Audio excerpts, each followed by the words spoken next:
The Raman effect opened up a new method to understand the structure of complex organic molecules. The discovery and developments of a lot of synthetic fibers, medicines, paints, and a host of other materials have been accelerated by the Raman effect. And all his work was initiated and carried out in India.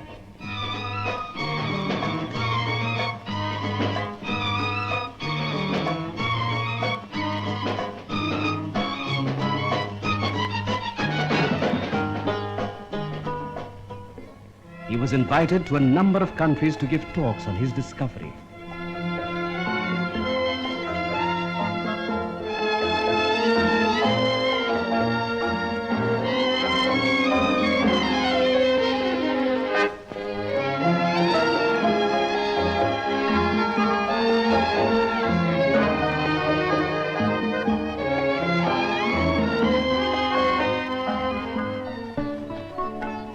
Within a decade of its discovery, more than 1,000 research papers were published on the Raman effect throughout the world, many of them by his own students.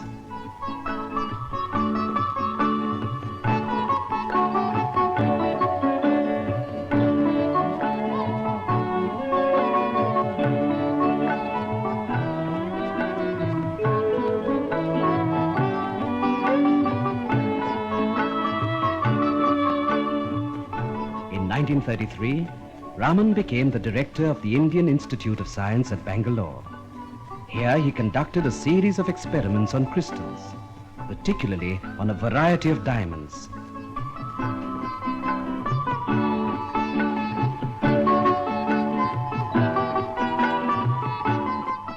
Due to misunderstandings with the management, Raman resigned his directorship of the Indian Institute of Science.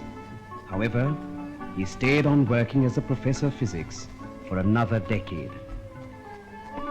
He founded the Indian Academy of Sciences in 1934 and remained its president for his lifetime. The Academy became a center for the dissemination of scientific knowledge throughout the world. Annual meetings of the Academy were held at various university towns. A lucid writer, Raman was also a popular speaker.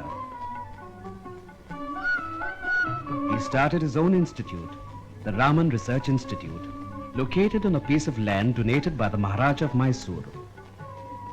Here he worked for the rest of his life without any interference. There was always a constant flux of visitors to the Raman Institute. Scientists, laymen, and admirers.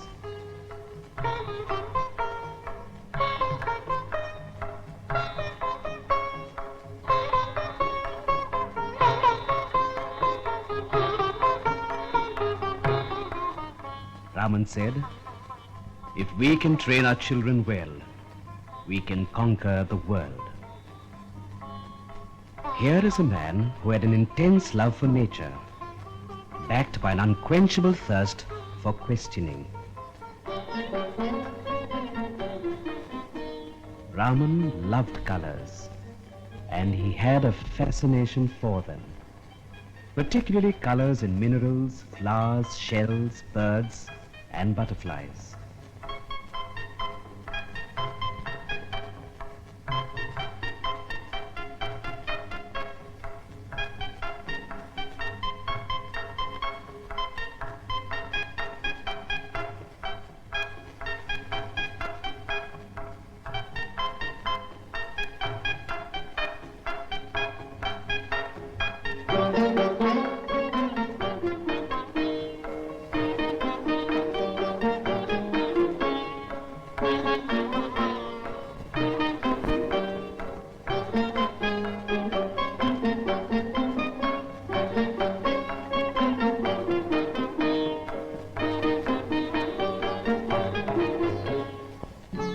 He had a fantastic collection of diamonds and precious stones.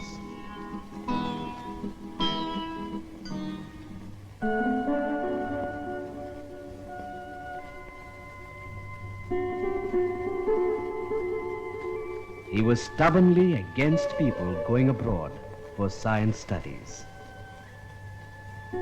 He said before his death, "My life has been an utter failure.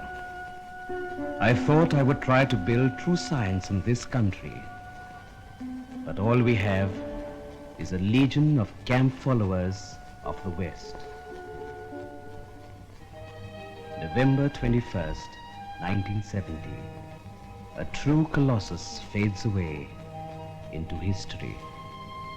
Professor CV Raman is no more, but his original research in physics and his dedication to science will continue to inspire generations of scientists from all parts of the world.